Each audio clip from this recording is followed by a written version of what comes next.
Had some technical difficulties, man. I don't know what the fuck was going on. That was crazy. Got a wonderful show again.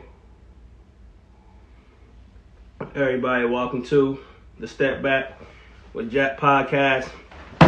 Hey, look, every Friday I have, this man I would say is definitely the most interesting man in the world. I always respect his point of view. Everything that he's doing, man. So let's I'm gonna get right into it. Let me bring my guy, Mr. Bob, in.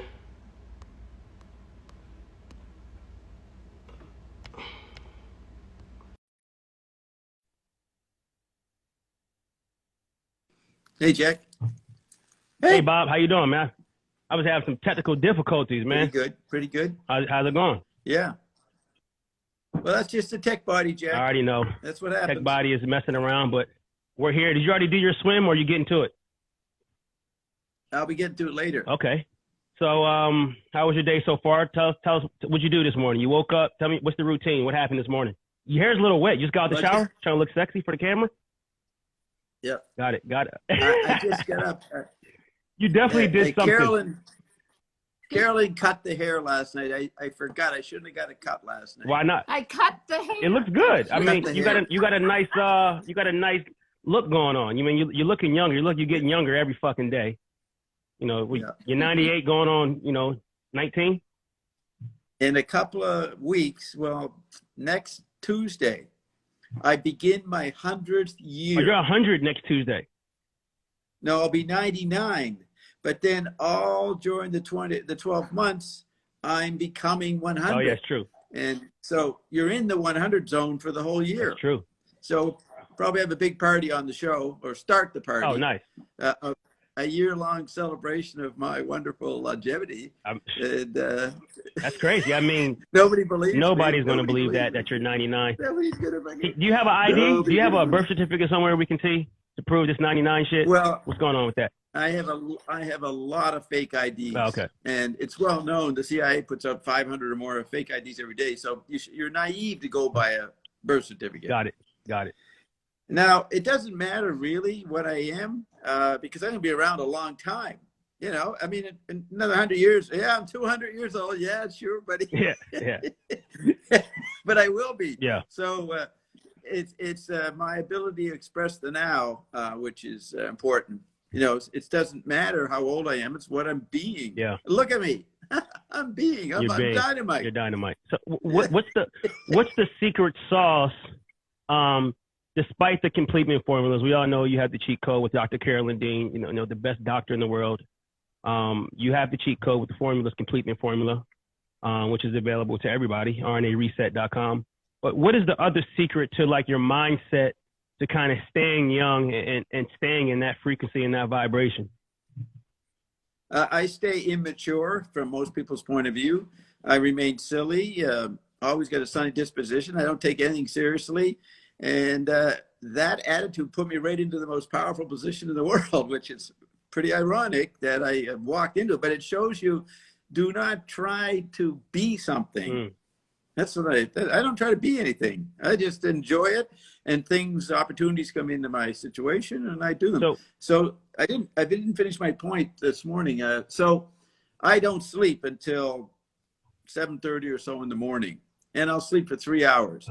So I was up all night as usual, and I did a panel with some friends. We're starting a radio show next Wednesday on Achieve Radio. Okay.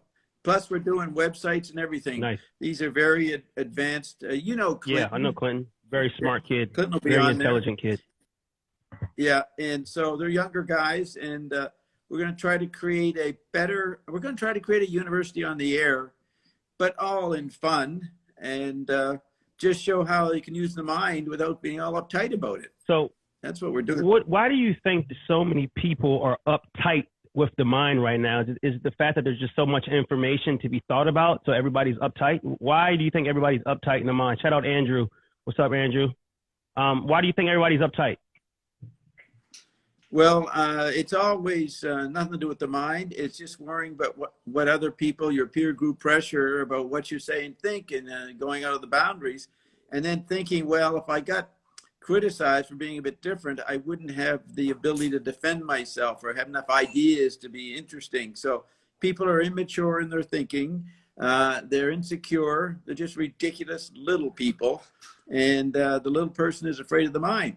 And when you ascend, you're not fooled by the mind. You're not controlled by it. So you've got to learn how to use your mind without being controlled by it. So the best way is to be open-minded and continue learning or looking into things, and don't think you know something. You know, what's the point? Now, kids do this. They're always arguing, 10-year-olds being knowing to each other. That's immature. Once you're 15 or 16, relax and not make a big issue about yourself. So there's no. Go ahead. What were you saying? And I would say, if you become successful in some way, including being famous, it's a headache. You think that you're going to get some slack if you get a lot of money or this and that. No, it's a whole bunch of different problems. So when you realize life's absurd, there's nothing to work towards. It'll just continue hassling you depending on how you can take tensions now. If you can take tensions now, conflict, you're okay. And it's always going to be conflict. But as you get more used to it, the conflict doesn't find you as much. Mm-hmm. So it's best to be. I've always liked Captain Beefheart's quote. Don Van Vliet, Rolling Stone, mm-hmm. May 14th, 1970, on the cover. Mm-hmm. He says, "I'm not really here. I just hang around for my friends." That's the best thing to say. I'm not here. I just hang around for whoever thinks they're my friend. Yeah. And you interact with them. So anyways, what it was this morning is we get together for 3, 4, 5 hours and talk ideas and now we've been doing this for many months. So we've been rehearsing for the radio show. We didn't know it. We just decided to do the show. So I spent many hours talking to these guys. We record them, but we're not releasing those yet. Mm-hmm. There's too much secret stuff or personal stuff said on them. Mm-hmm. But they'll probably release someday. So anyways, sorry to cut you off, but that's what I did. So that's what I did. Okay. I did that till 9 o'clock. And then I went to bed, slept 3.5 hours, and got up and waited for you. Got it. So, okay, with this new school, right? You look at the school now, and I had a conversation the other day with a couple people about the schooling system, and especially coming from an athlete point of view.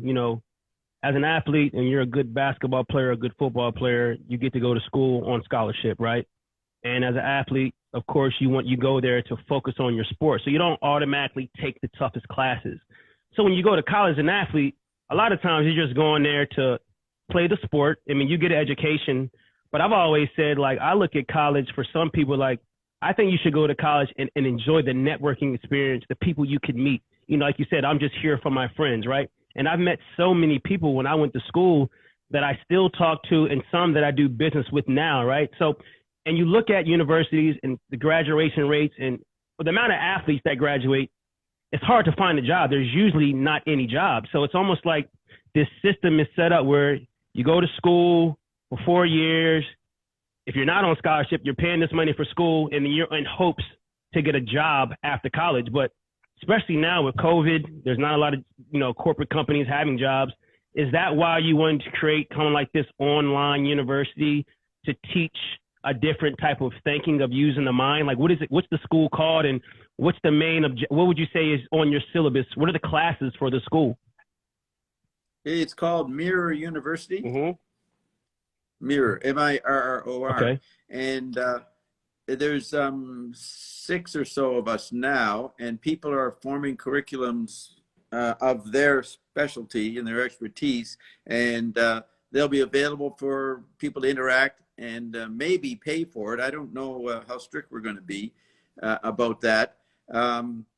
But the point is, the way we act online and take callers, some of them are using my show with Ion as a model. Don't say that. We can't use that word. Remember, that's exit out. Dickie Dobbs. Remember, this is, okay. Oh, yeah, Dickie. Yeah. Where's he? He's not on here yet. Hopefully he shows up today. He can ask some questions too, but continue. Sorry.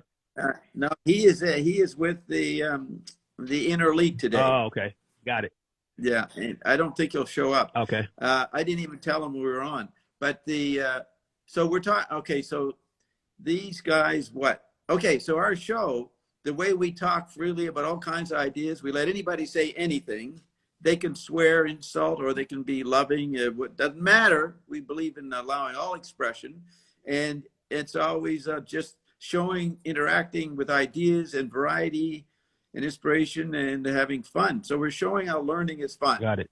That's the main point. And it's the main kind of learning people do anyways. They hang out with their friends. They go to school, but then they look forward to the period between classes when they're talking. Of course. But here's the situation, though. I know a couple of kids, 18, 19, doing university now, but it's horrible. It's all online Zoom stuff, and they don't interact with anybody. Mm-hmm. It's actually, Dickie Dobbs told me, Bob, you're going to take over academia, and I can see us doing that.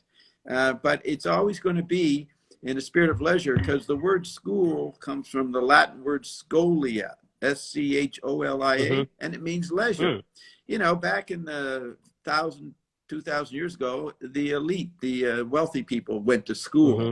So it was leisure, and it was the free range of whatever came up. So that's what we have to do.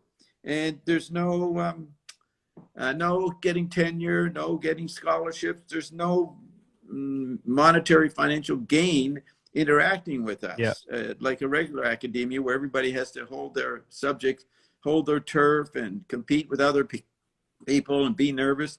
We are going to show how learning is fun, which I try to do with you on the show here. Try to make it fun. For sure. You know. So why do you think that, you know, the school, who started the schooling system that said, hey, look, we're going to charge these people $40,000 or whatever the tuition is to come to school and to teach them this curriculum? Like, who created this certain curriculum, whether it's psychology, arts and crafts, economics? Like, who started this whole schooling system? Where did it begin? Well, for the majority of the working class, it began right after World War II. The government brought in the GI Bill, which was kind of giving people money to go to college because everybody returned. It was from the war, and that was a new world. They had not been trained in any occupation. I don't know what kind of, wasn't much of a market happening in 45, 46. So they put everybody like today on a stimulus package, you know, mm-hmm. stimulated people. And so a lot of the working class got to college. Otherwise, they never could have afforded it or done it. And so that made education become a big mass phenomenon in the 50s, 60s, and 70s. And as the universities got bigger, it got more rigid, and administration and the bureaucracy took over, and they had more power than the teachers. Mm. So the faculties became subservient. So education in the long run blew it. And it's been that way for 30 years, say. So it started off pretty good, but then too many people were going, and money became a big thing, and then your damn fucking stupid sports world came in, and why does it got to be the worst world I've ever seen? Why? I hate sports. I'm a great athlete. I play it, but I don't watch you fucking idiots. It's all rigged in a way. Like, I'd rather watch amateurs play. There's more fun. There's more accidents. It's too militaristic sports. Now, people, I understand. Perceptually, kinetically, it's a wonderful art form, a lot of aesthetic stimulus, but the bullshit around it, and it's becoming really worse now. And you got these stupid kids who go to school and go into sports and don't learn anything. I don't know. They even socialize with like they're a mini cult. Mm-hmm. They're assholes. Every one of you fuckers are assholes. Jack, you're the only decent guy because you got the hell out of it. You quit. Yeah, I mean, it is kind of funny that you say. I think it's just, you know, being an athlete, you're automatically, I wouldn't say you got to turn the asshole mode, but you have to have this kind of like this toughness, this competitiveness.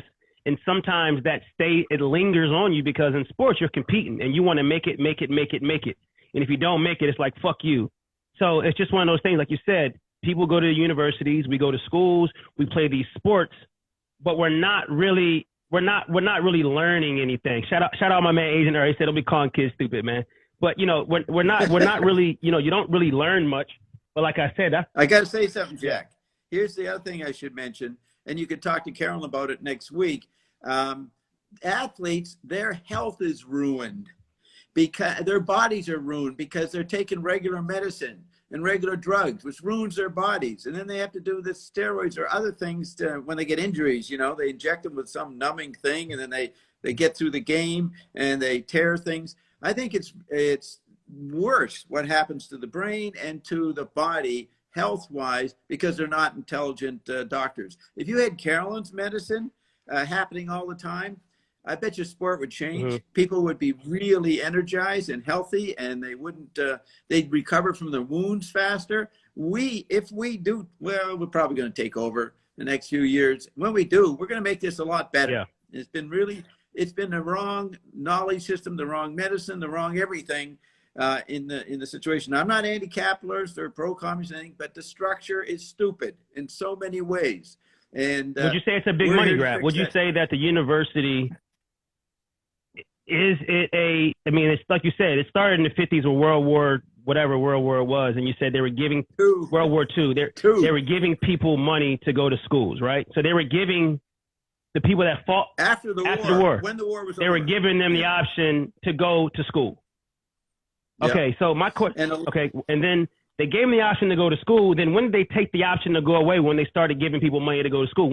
I like that guy. He says, I keep it real. Yeah, I keep it real. We need more. That's my man right there. So what I'm saying is, what do you think happened where they're like, oh, shit, we can actually make money off of this? So what do you think the mission was? Let's give these people money to go to school, make it a thing, and then now let's start making it seem like it's hard to get in this and charging people to come into this, you know, this new world of schooling or universities or however you want to call it. Well, remember, 1940s, no TV. There's radio. TV comes in America in the early 50s, and then you have later media developments. The media obsolesced the book classroom, and so and then the computer virtual economy by the early 70s bankrupted everybody. So universities didn't have money as much as they did in the 50s and 60s, and so they moved into making money from sports and the prestige of that. So it became not education. Okay. You know, it became ridiculous. Can you rewind that back? So basically you're saying schooling was a thing, I guess, because you're right. Sports it didn't start with university and you always got sports teams. It started where they're giving people money to go to school. People were going to school. New technology came that made the schooling obsolete. So then when the university started losing money, that's when they started coming in with these sports to entertain people, to make them kind of want to come to the universities. Is that kind of like and to also to allow kids to get in debt, which is really horrible. They build up these huge debts in the 80s and 90s, and that's a form of slavery. And they didn't care. They had huge fees for university life. If you were lucky, you know, in the long run, if you didn't go to university or did a little bit or did community colleges, but didn't go through the rigmarole to get really in debt, you had a happier life. You might not get work that you wanted, but you learned, and all work is bullshit, so it doesn't matter what work. I mean, you guys, the glory athletes, they got a lot of pressure. I mean, it's not fun. That's for sure. Being famous and successful. Well, wait. Let me talk about that from the athlete's perspective, because it is. I can't let you say that it's not fun. It's fun. I want it, but you're going on. Go. The action during the game is fun, but everything around it is bullshit. I mean, these guys can't even say what they think. They're so controlled by their agents and all that stuff. They're fucking zombies. And they do that in the music industry too. Everybody's a coward. And that's the majority of your life. You're only playing a few hours, and then you got to wait a few days, and you might play a game. How much in the big leagues? Do they play once, twice a week? Well, now they're playing a lot. They're playing like shit. Sometimes back-to-backs. They're playing at least 3-4 games a week, 3, 4, 5 games a week. Okay, so there's the pressure of that too. You can't do anything else. You got to specialize. See, specialism is the big problem here. In knowledge and in activities and in jobs, the assembly line specialism, that's the pain of technology since the Industrial Revolution. And we're trying to get past that with the digital robot taking over. But of course, they're doing it wrong. So they overdo it, and then there's nobody has any jobs. So, you know, reality is sometimes it sounds like what the Bible says. The living here is sin, and you suffer. So I wouldn't make a dogma out of it, but they do say that, and the Bible's written for the ages, and that's a general wisdom.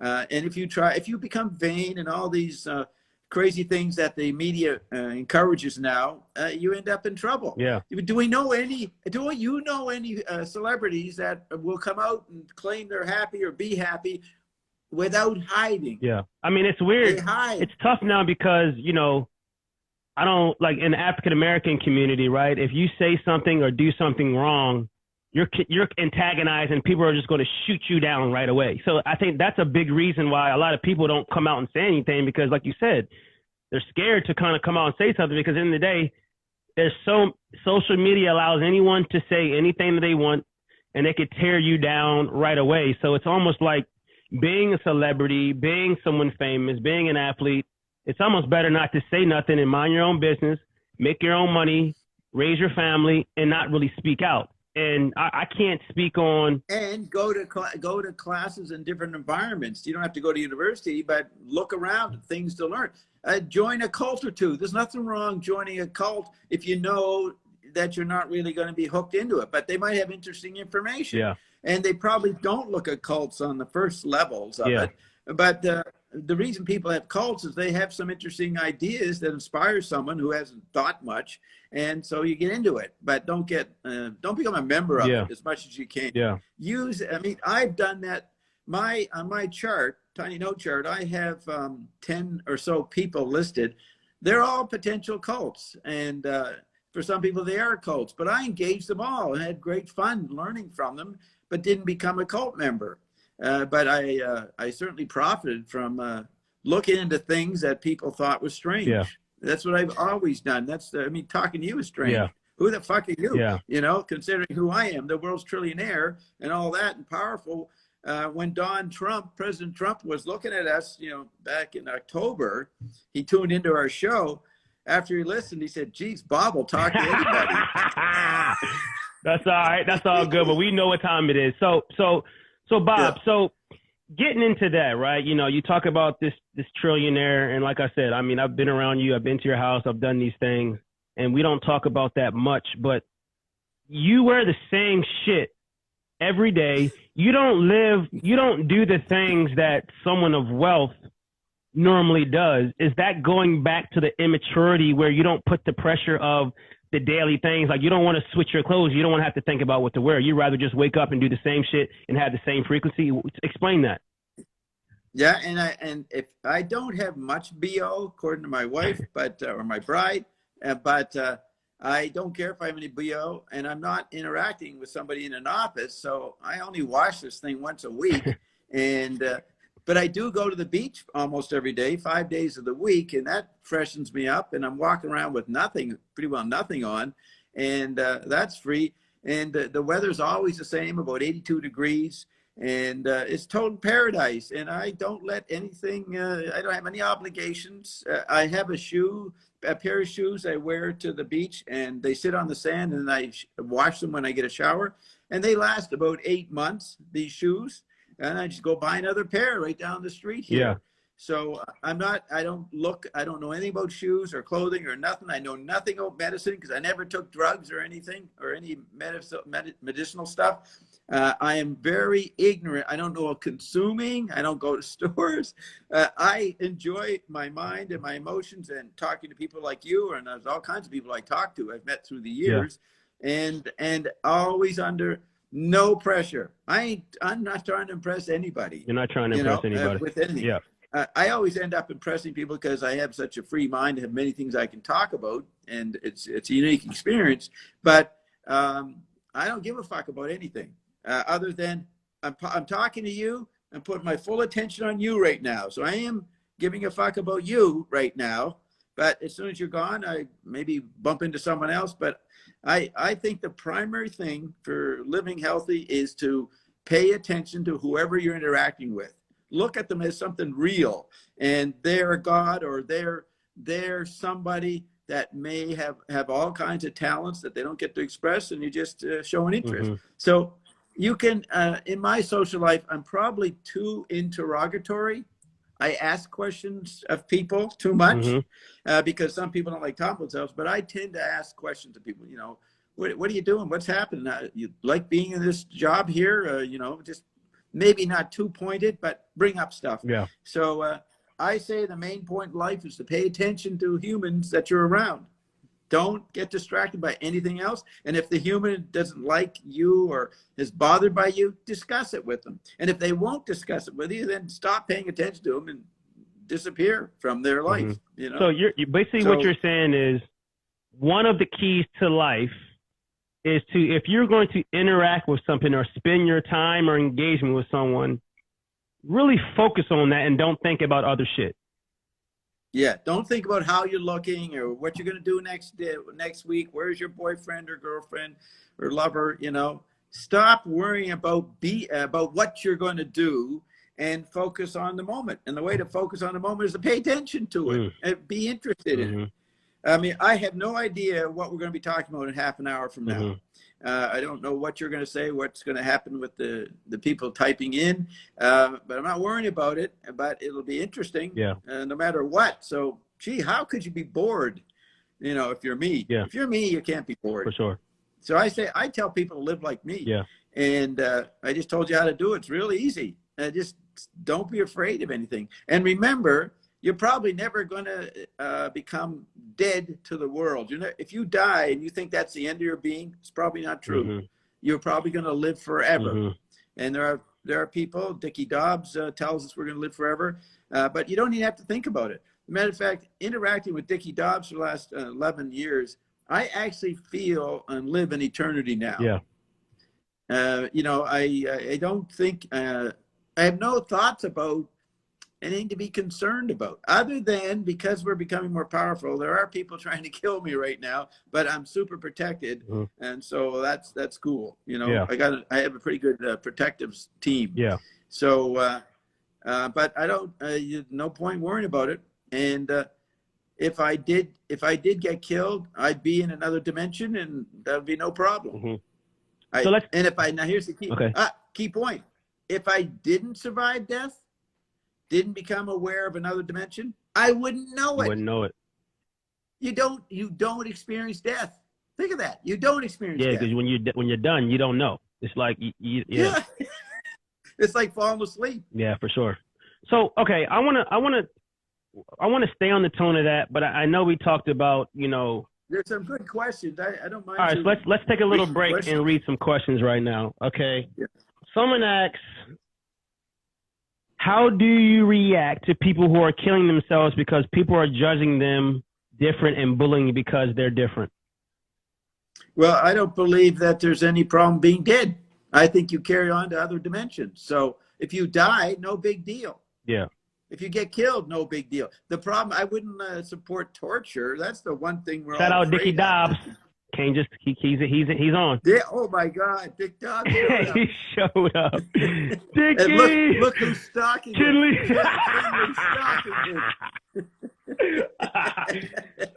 Kelly's not interacting with us anymore. He's interacting with our guy Dickie. But so Bob, I want to get into. So what was I just saying? I'm saying torture is the problem, dying in pain, and that's why you've got to be curious. There are lots of remedies for pain physically and that around, but it's not promoted by the medical professions. You've got to take an interest in everything. You'll find remedies. That's how we found our stuff. We did that. Now we have the best stuff going. If you get any kind of injury, you put the lotion on, it goes away. For sure. It's pretty neat. Renee Linda. Oh, Linda, I know that's Linda. Ask a question. All right, Linda. we're gonna open up the floor right now. We'll do things a little different right now. Let's ask some questions. We're open to any questions. Any questions you guys want to ask? Throw them in here. We're gonna ask them for a little bit. One back there. Let's see. We did the bullying one. Somebody said. Okay, there's. Right. How do I get that? Okay. This question to both of you. How do you react to? Oh, we did that one. Okay, so. Let's go down. Nobody's. Okay, Bob, he said, even at your age. Okay, somebody said, question for Bob. Even at your age and status, do you still feel like you're still learning, even with all your experience and success? Exactly. That's the main motive to live, or the main fact. If you're living free and flowing, you can't stop learning.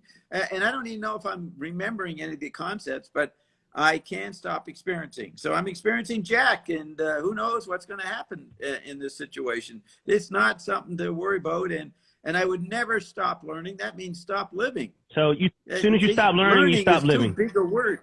What? As soon as you stop learning, you stop living is what you're saying. Yeah, I'm saying learning is too big of a concept. What the fuck? Nothing you learn has any staying power. You just pay attention, and you're asking me questions, and I'll answer whatever comes to my mind. There's no rules here. There's nothing to worry about. Yes, the student loan hustle is horrible, but people need to take responsibility. A kid is not encouraged. They think, oh, I'll go to college and party and build up a loan. Well, you fucking idiot! You're going to get in trouble. Yeah. So it's not the society's fault completely. Well, I mean, you got to think also from the perspective of the kid going to the university. They're not going to the university thinking about loans, because half the time the kid isn't the one paying for the university or having to think about the loan. So it's almost like a situation where it is kind of fucked up, where you get to the university, you got these schools, you're partying every day, you got drugs, you're drinking, you're away from your parents. But then, the loan is the last thing that you're thinking about out of your 4 years. And it's not like you go to school and they're teaching you a class on fucking student loans. They're not teaching you that. Should. Yeah. Frank Zappa, when he was interviewed in music magazines, he didn't go on about, how great his music was or anything. He would tell people to note and learn about the music industry. What a racket. There's a nice pun there. It's a racket. It rips you off. And he would tell young musicians this, and they all appreciated that. But otherwise, in the glory of their drunken stupor, they don't know what's happening to them when they get signed up. Yeah. So this is where, they protect kids too much. They should tell all kinds of interesting stuff to children by the time they're in grade 3 or something. They should talk to them as adults and show them what's happening. Yeah. And the kids will remain kids anyways, because they want to be kids. So they're going to ignore the parents, but at least they're told things, and they might notice it later when they need it. So let's stop treating kids as kids. Got it. Let's tell them the facts. It's a mafia-ridden society and all kinds of bad shits all over the place. And but then tell them, doesn't matter if you get killed. It's not a problem get dead. And there's no fear almost now. It's no fear when you kind of say it like that. You got to let a kid kind of just be free and let them be themselves. Because a lot of times it's right. I always think about this, right? Like as a kid, right, when you got to cross the street, if it's a car coming to cross the street. But as soon as your mom is like, hey, look both ways before you cross the street or you're going to get hit. Now all of a sudden the kid's like, oh shit, I might get hit. And they're starting to think, and all these things start happening. Yeah. They get distracted, 100%. Yeah, that makes complete sense. So, Bob, what do you think about this whole, I know we're getting psyched. Just a minute. Go ahead. I want to supplement.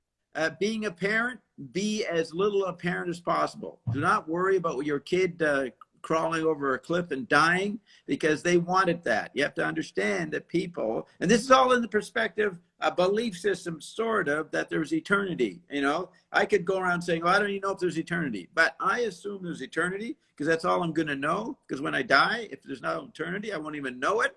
So I'm eternal within it, and you shouldn't worry about what happens to your children. Maybe they come back anyway. Yeah. We don't know what happens. Yeah. They reincarnate. Yeah. I think most society is not necessary. We don't need to be warning people about this and that. And maybe people shouldn't talk and listen to other people as much as they do or depend on it. You see, the kid is made so needy and it's got to have friends, very early, and then they're controlled by their friends. Then they're conflicting with their parents. Oh, fucking bullshit, man. The way we do life is very wrong. Yeah. We don't do life properly, and nobody's given a chance to do it right. But why do you think that is? Why do you think people aren't living life properly? Would you say it has to do with technology and what kids are exposed to? Like I was babysitting my nephews. As you know, I've been here at home for the last 30 days, just being with my parents, making sure everything is right with them. So, I've had a chance. You're still there? Yeah, I'm still here. Yeah, I'm still here. I'm probably leaving in the next week. So, my thing is, my time being here, I've been around my nephews and I've been able to kind of interact with them and seeing how they move, right? So the last 2 weeks, they come over here Friday, Saturday, Sunday. I'm a babysitter, but I'm not a babysitter. I'm like, bro, do what the fuck you want to do. I don't care as long as you're not bleeding you're good. And the crazy thing is, all they do all day is sit on the tablet. That is, you don't have to do anything. They sit on this goddamn tablet all day, nonstop, looking at Roblox. This is some new shit. Roblox. I have no clue what this shit is. They watch this shit all day. They'll play it. Then they'll get on the TV and they'll start watching it. But then on the flip side, when you communicate with them, they're so smart. Like the way they react, the way they answer questions. It's kind of like one of those things where, like you said, technology obsoletes a lot of stuff. So technology almost obsoletes being a parent. You don't have, your kids are almost getting their own parenting by just living almost. Yeah, but they're becoming addicted to being smart. You know, where did it start from? Start from the first technology, speech. Yeah. People got all involved in speech. And before that, maybe they had ESP, gestural communication, you know, primitive or not. They may not have been primitive, may not have been cavemen, might have always been like this. But once people got involved with the new technology, are you laughing at something? Dickie Dobbs goes, roadblocks. Yes. But that's the name. That's crazy because that's the name of the game. It's called ROBLOX. It's Roblox. And it's these blocks that just run around and they build shit. But it's funny that it's called a roadblock. It sounds like a roadblock, but actually these kids are like, it's the opposite of a roadblock. These kids are wide open. They're engaged and like they're becoming. Okay, listen to this. Yeah. So this person says life is experiencing growing from it. No, it isn't. Life ain't experience. Don't label it. A lot of it's unexperienced. It's no registration. Also need to teach self-awareness, how to handle emotion. No, you don't teach kids anything. You let them be themselves. Let them be adults. They'll figure out things. It's not that hard to be self-aware. You just have to learn to pay attention, people, and you should have that as a natural instinct anyway. So we don't have to make a job out of growing kids. Okay. The one thing maybe we could do is frustrate them. Take their fucking pad away from them. Oh, man, they hate that. They hate that. I know. They're addicted. Now, if technology is all we really are, then it's important kids engage the latest technology, and they're going to become cyborg and artificial intelligence and post-human. But we don't know if that's the right direction. So you should frustrate it every now and then. You know, get kids pissed off that you took away their stupid computer, and then talk to them about, well, why do you need to have it? Well, I got to find out what everybody's talking about. See, you're addicted to people. Yeah. You're addicted to your friends. Yeah. You're fucking nothing. Yeah. And you're silly. Yeah. I never had children. I'd be too horrible a parent within society because you know, I wouldn't be following the normal rules, and I'd probably luckily Carolyn's smart and she would be with me on it. But I said, frig that. I'm not going to have that inconvenience of children. I was going to make you our godparents. You're going to be we're going to make you, Carolyn, and Dickie Dobbs the godparents of our kids. Man, we have these kids, so. I mean, I trust you guys. You might regret that when I start talking to kids. like you know, I told you I walk to the beach almost every day, and there's lots of families and little children who are straggling back from their parents because they're encouraged not to talk to strangers. So I'll sneak up to them and look at them, and I go, "You ain't fooling anybody." And they look straight ahead. What the hell? What's he mean? I say crazy things to them, and the parents, they don't hear me. But I'm a psychopath on a very subtle level with children. Yeah, you are. You're pretty fucking crazy. But one thing I will say is that you may play this tough guy thing, but you do care about people. Not tough. No, not tough. Invasive. Okay, you have this invasive thing. So did you see the thing that happened with GameStop? In the stock market. Oh, wonderful! Yeah, that was great. Yeah, so what is? But did you hear what happened today? No, I didn't. The big billionaires, they got the stock market rule makers to cancel it, so everybody lost their money. What? Outrageous! Yeah, they killed the people. What? But it's still what? What happened? The revolution lasted about 3 days. Yeah, the stock exchange rule makers said this is wrong and forced the stock to go back down.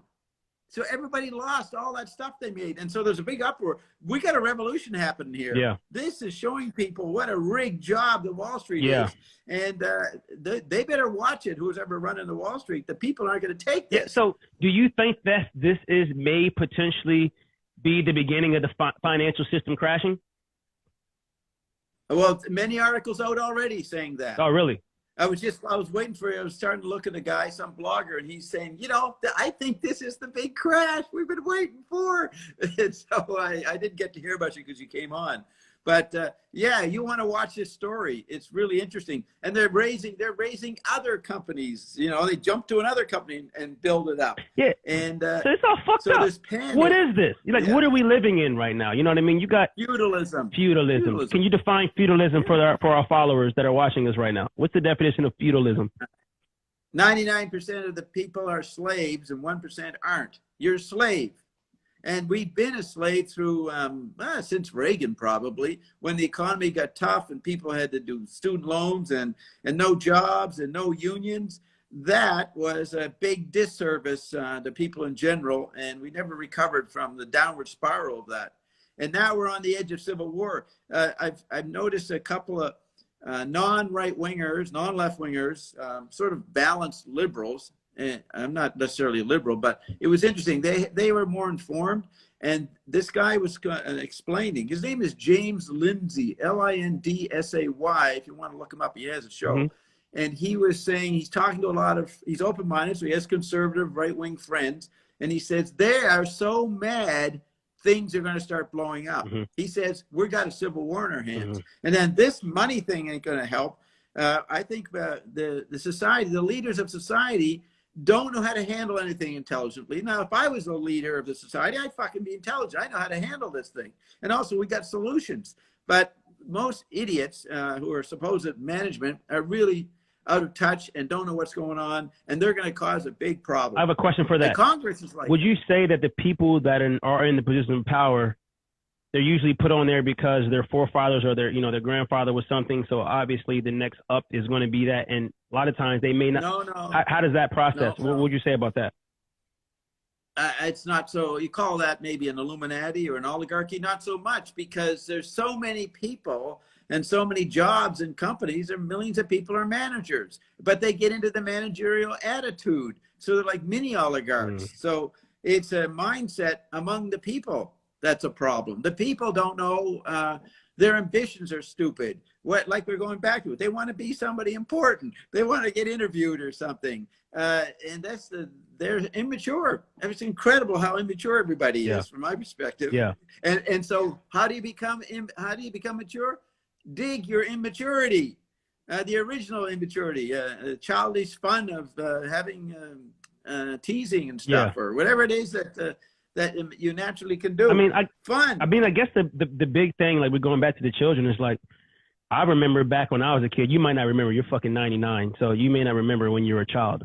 But I'm 36. I remember. I remember. I have a good memory. Okay. I'm going to tell you about my childhood. I remember as a child, it almost seemed like you couldn't do wrong. Everything was okay. You didn't care about the consequences. You didn't think about what would happen after the fact. You were just always on to the next thing. And, as you start to get older, like you said, you start seeing rules, people saying you can't do certain shit. And then you become like this robot to all these things you've seen. But like, you're at your most freedom when you're a child. And it goes back to you when you say, you're immature. You continue to be an immature being. You don't think or whatever. And you've been successful because it's almost like immaturity breeds not thinking. And we always talk about all the time with our brother Dickie Dobbs. He always said it's not a thinking man's game. Like, what's ever came out of thinking about something? I know in my life, anything I think about, it's not. If I got to keep having a thought and thinking, it's just something I got to keep overcoming.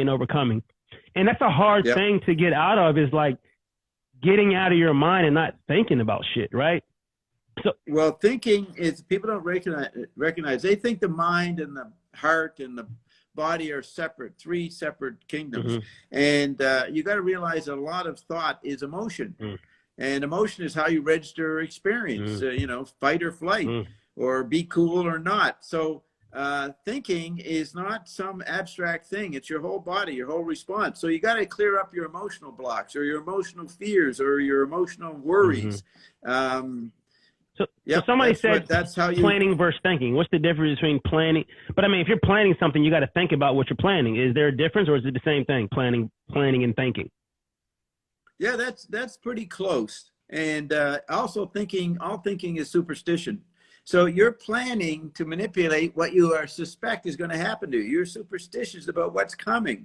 So you always cancel your thinking. I'm not going to think about what I'm doing. If I'm going to go on a vacation and I got to tell my boss or something the dates, that doesn't take much effort. You say, I'm going on these dates, here are my dates, and I'll be back after. So what do you need in planning? Now, right today, though, of course, everything is changing under this lockdown Bob rule COVID virus.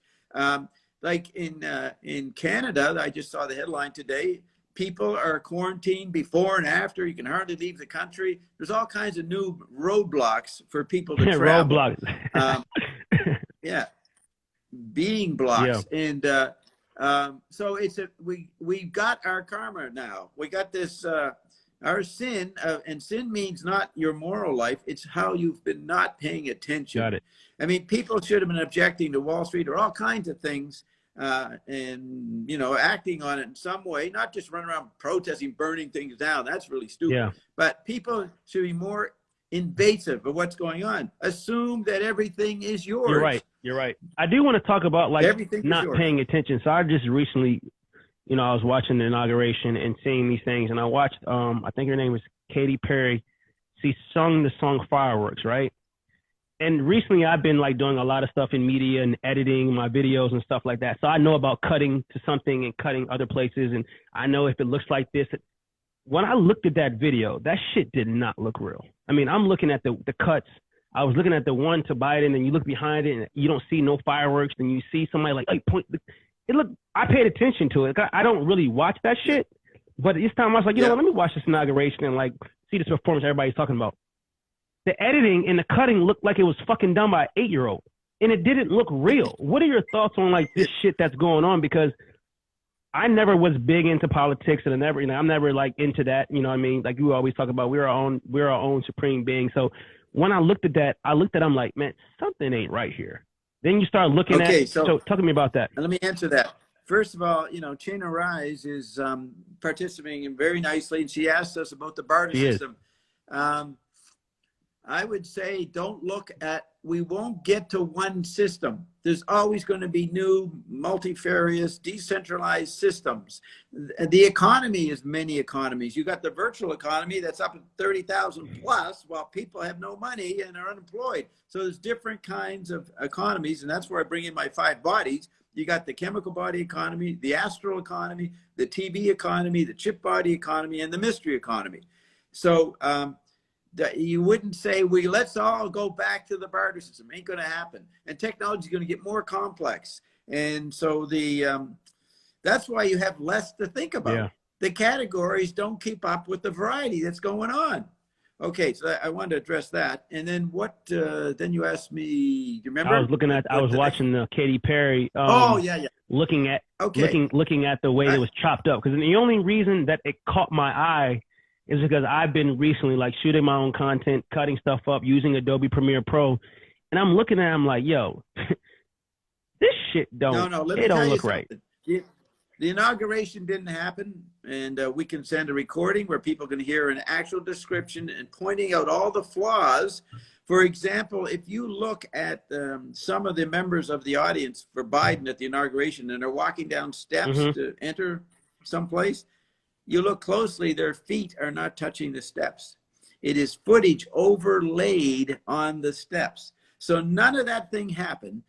Biden himself, he's in his demented state. He has not been told that he was, quote, elected. He's not even around. Those are all doubles.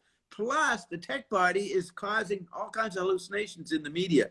So when Biden came up to this Marine, and normally he would salute the Marine, but he has an earpiece, and you could hear the earpiece say, salute the Marine. He was being instructed to salute the Marine. So he didn't salute. He went, salute the Marines. He just repeated the words. Wait, is that you can watch, you can see that somewhere? Yeah.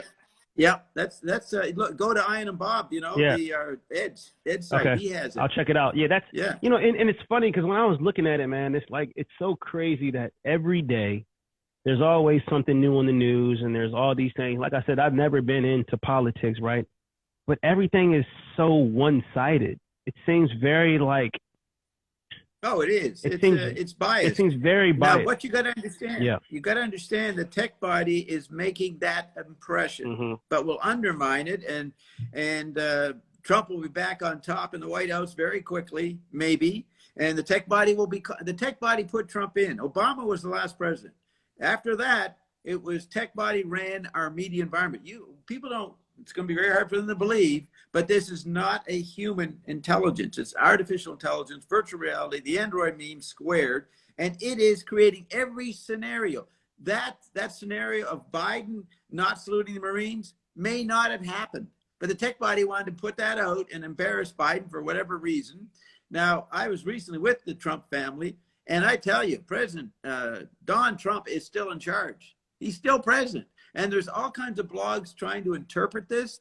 Many people think that we're under martial law, and the military, by law, is in charge when you're under martial law. So that's why the military surrounded the fake inauguration. That's why the military is all over the place. Okay, look. So there's martial law. I want to read something. People don't know what that. Let me just say that the martial law, and so Trump knows this. You're not in charge when there's martial law, when you're president. But he is president in terms of how people interact with him behind the scenes. Nobody's paying attention to Biden.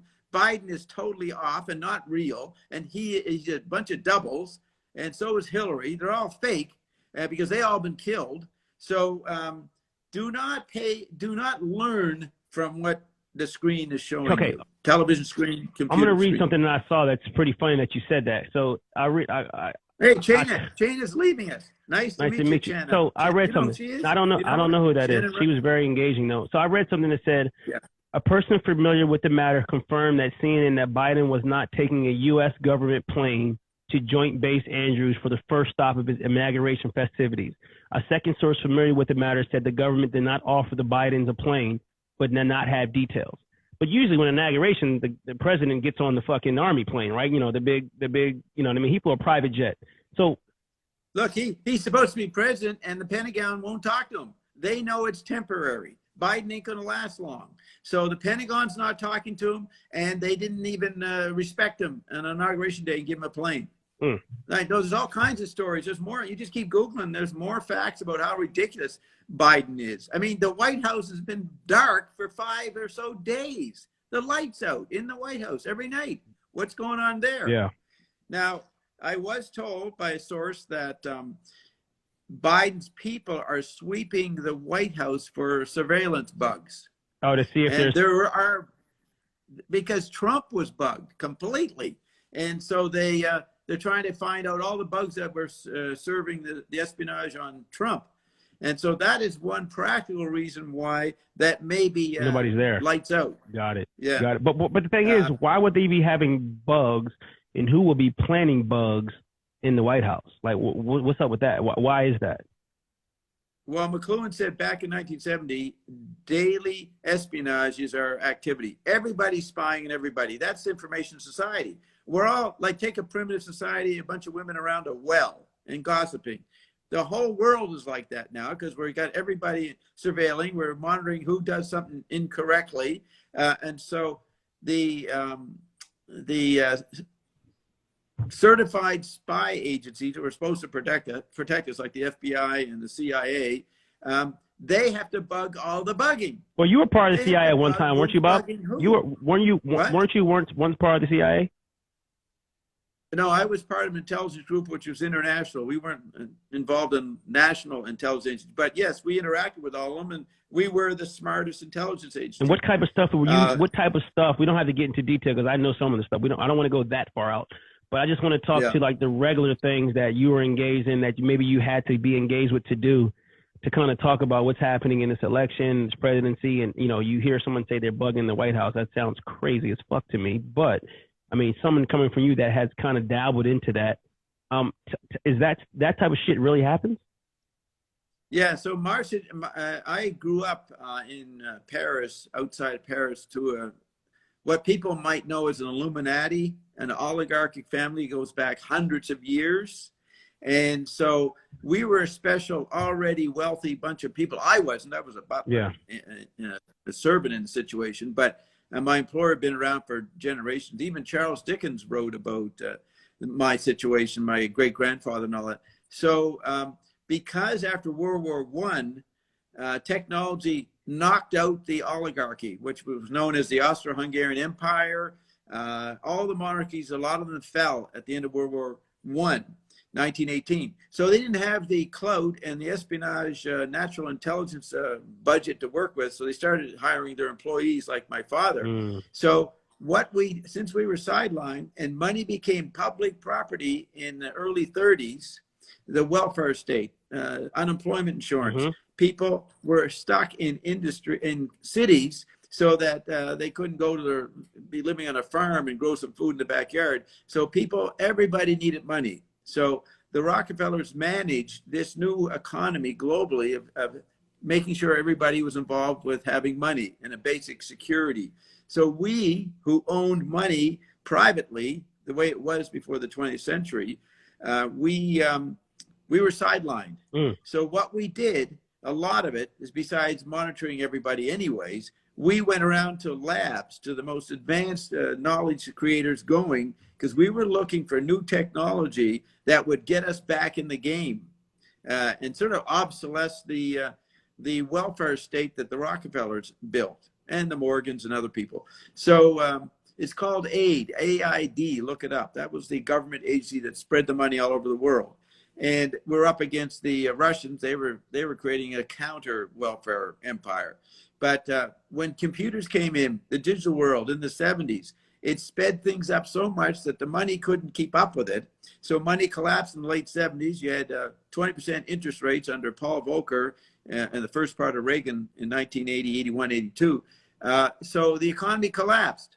And then that allowed our people to get back in, because we would never lent money. We only invested. So we didn't lose in the crash. Got it. And that's why I introduced Prince Charles to Lady Diana, so that he'd have a trophy wife to go around and meet all the mayors and governors around the world, because they needed our money. So we ran the economy through the 80s, the boom of the 80s. And then the internet came on in the mid 90s, and then that shook up the economy again.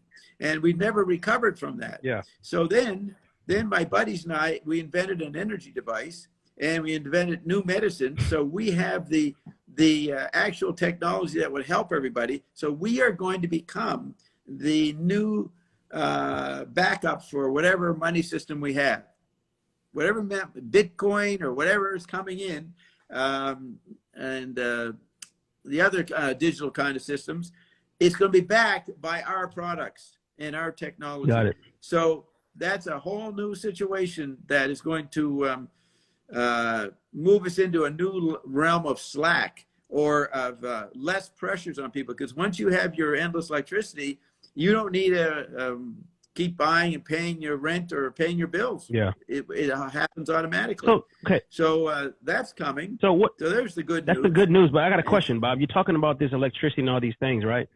And we look at, we were just talking about kids, and we're talking about children being so connected to their devices and all these things. You know, I know a lot of times we look at things and you hear stuff talking about electromagnetic pulse blowing everything out and nothing happening. You know, the EMP happens, right? So what happens, right? People are so connected to these media devices and these things. If an EMP hits and shit is wiped out and it's straight dark, what is that going to do to our world and our society? Because everybody is so connected to this tech body. It's almost leering. They're going to die. Okay. They're going to die. You know, we got a lot of new viruses coming. They're going to kill a lot of people unless you get on our products. Our products keep you protected, and that's not proved. But you better start looking into our products. Maybe the only thing that'll help you. Yeah. Then the EMP is going to happen because the present cloud is weak and the grid's weak, so that's going to be knocked out. And there's going to be more starvation on top of the plague of the virus mutations. So totally bad times are coming, very bad. And in that situation, they'll be forced to use our technology. That's the only way we could bring in our electric box, because the oil companies aren't going to allow it. And they'll sabotage us if we get started. So we are waiting till there's a huge collapse, and then we are begged to be brought in. Got it. And as Dick Dobbs says, he's right. It is over. Yeah. realize how much time do we have, Bob? I mean, this is the reason, like, you know what I mean? We have our loyal listeners that always come on here and that are engaged, you know, that have an open mind. You got 2 months yet. 2 months. I'd say things are going to get serious, and obviously a new level of virus, and your vaccines won't work. Vaccines will make you worse. And when Dick Dobbs says do, he means yes. Okay, I want to ask you about, okay, that's a good question. I want to talk to you about the vaccine, right? And like I said, I don't watch much news, but I saw something the other day that like made me laugh a little bit, right? I hear about it. So I heard Fauci say, hey, you get better protection if you wear 3 masks. Like, it's like, this is my thing, Bob. I'm looking at this shit. I'm like, yo, the dude just said that the masks don't really protect that much. It could help. And then you see something come out that says you wear 3 masks, it helps you 80%. But that goes back to what you said about people aren't really paying attention to what's happening. They could say, hey, pull your dick out and you'll survive COVID. Everybody will pull their dick out. You know what I mean? Yeah, it's so crazy that, but that goes back to this tech body phenomenon and this whole media landscape thing where, you know, people don't know what they like what they know. So if all day you're looking at all this shit on the media, you're seeing things on your phone that's saying this and that, it's like, okay, that's what I know and that's what it is. So how do you get out of that frequency? How do you you listen to me? Yeah. You come to my show, which you come to. Well, till recently, you've been a little slack. Bob, I'm always there. You never fucking let me in. I'm always on the after party, after show. You never unmute me. I'm there. You don't let me talk. So I'm always there. Ask your man, Dickie Dobbs. I'm there. But you just, no, he's been complaining too. But hey, what do you mean he's been complaining? He hasn't been complaining. What has Dickie said? Yeah, listen to this. Don't get distracted by it, sorry. But the thing is, when I look at the board, I see the names of people. Yeah. Your name, when you're there, I see your name. I didn't know you were there if I don't see your name. But you got to make a post or something, a chat line, and tell me. Well, let's spend 30 seconds at this. Last week, I was on the show and I was on the after hours. I was on it for at least 45 minutes saying, Bob, unmute me. And the only way that you finally saw is that Dickie Dobbs was like, unmute my nigga Jack. And you finally did it.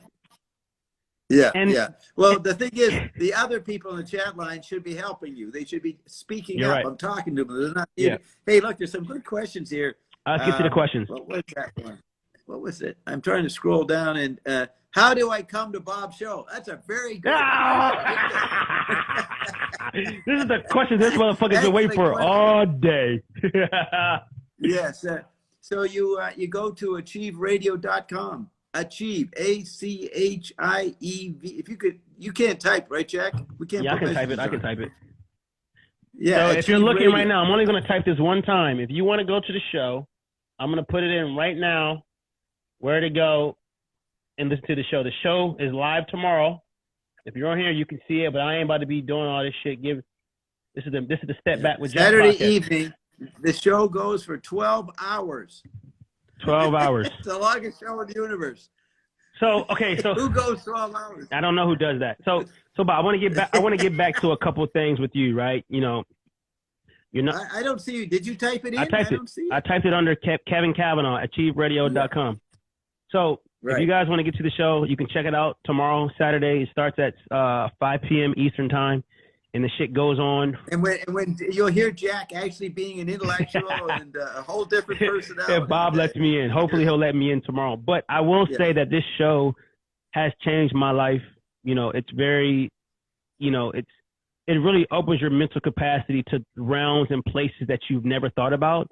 And one thing that I will say that I remember you 2.5 years ago, you and Dickie Dobbs were on the show and I was listening and Dickie Dobbs made a statement that, you know, in 2020 and 21 around this time, there's going to be hundreds of thousands of people dying. And I'm like, you know, you're thinking like, there's no way that this is. And then you fast forward to 2020, 2021, there's over 400,000 people dying. So I want to ask you about this. are these numbers even being modified? Is it more and they're not really saying what it really is? Like, what's going on with that? Yeah, my sources say that's a lie, and they are increasing slowly the death totals to catch up what actually happened 5 months ago, 6 months ago. Mm-hmm. So we're still behind, but you're going to see more and more numbers rising fast. So how do and then what? No, sorry, go ahead. Keep going. Yeah, and then you're going to find your neighbors are dying. Like, I don't know anybody who's died. And many people say, I don't know anybody who died. This is a hoax, you know? Well, there's lots of people, and they're few and far between. 400,000 is nothing in a population. What are we, 300 million or something? So you're going to start noticing it. Yeah. It'll affect your family. Yeah. You might die. Yeah, I'm not going to fucking die. No, you got to get serious. Yeah. We're serious here. Yeah. We pay attention. Yeah, for sure. So, but I want to ask you something. This is totally sidetracked. And like I said, I don't read the news, but sometimes I like to read. Some shit pops up that makes me laugh. I saw something that said that Pence didn't have a home and he's couch surfing, right? So how is this guy doesn't have a home and he's couch surfing? He's standing on his brother's. Is this just things in media that make people laugh and make you sidetrack? Like, how does this tell me about this? Tech body. Just saying there's nothing. You must remember that whatever you read, experience through digital media or any media is run by the tech body. You cannot use your mind anymore, as we were pointing out an hour ago.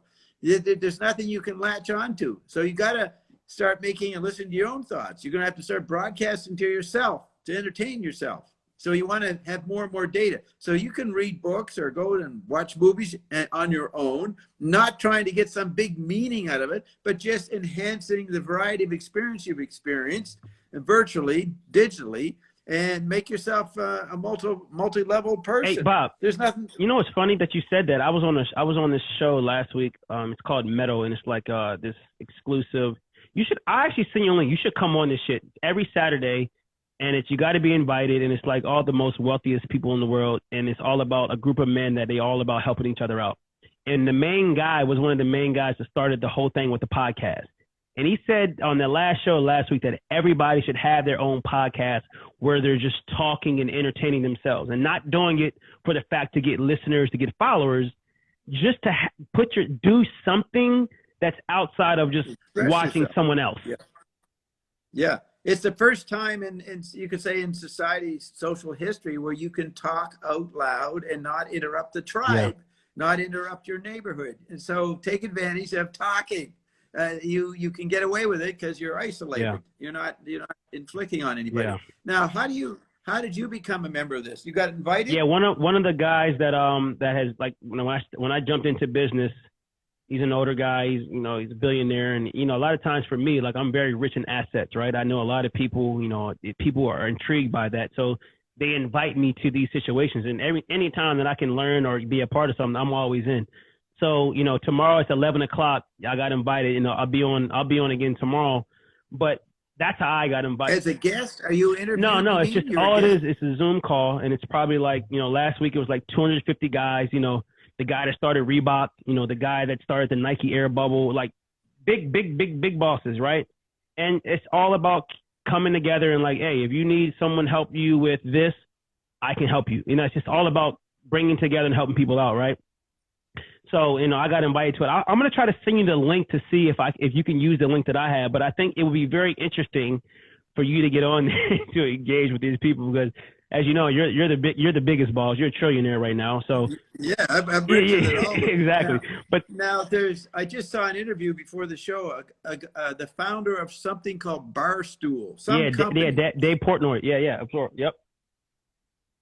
Is that his name? Portnoy? Mm-hmm. Okay, so he's helping a lot of people as a wealthy guy, and he made the Fox people almost cry at the stories and the love for the guy. Yeah. But he's outraged at the market regulating the little guys. He wants them all to go to jail. All these billionaires that supported this censoring of the little day trader. Yeah. He's really an activist on this. But you know, it sounds like what he does, your people you're talking about at Meadow are trying to do similar thing. 100%. Yeah, I mean, I think shout out to Barstool Sports, but you know, some things he has some stuff that, you know, he has a media show and he does some things that I don't totally agree on, and some of the titles of some of his shows. I'm not going to get into that because the Barstool Sports is an amazing company and do great things, but there have been some things that kind of shut me off. I'm not going to get into that, but he's an amazing businessman. And shout out to Dave Portnoy and Barstool Sports and everything they're doing, man. And I will say, you know, that whole platform has inspired me to really create my own type of Black-owned Barstool Sports, where it's information and knowledge and podcasts, and also selling merchandise. That's their whole business model, using commerce and media, because media pushes commerce and commerce pushes media. But despite that, I want to get into a question with you really fast. Well, I want to go. What time you say? 11 o'clock? What, Pacific time? Yeah, it's 11. It starts at 11 o'clock Eastern time. It'll start 11 o'clock Eastern time.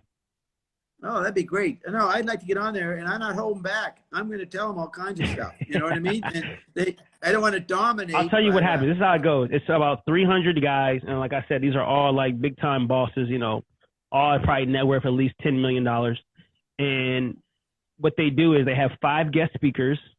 And you get to watch the guest speaker, and then every like 20 minutes, they put you in breakout rooms where they'll put you with like 6 different people. And it's, you know, you'll meet 6 different people about 10 different times. And they're all like, the last time I was in there was like the guy that wrote Game of Thrones. The next guy was a guy that did create the air bubble. The next one was a guy that wrote all these documentaries. So you get to get in a circle, a small clique of these powerful individuals. You say what you do what you do, and then you go back into the regular room where all 250 are, but your line is muted. You can't talk.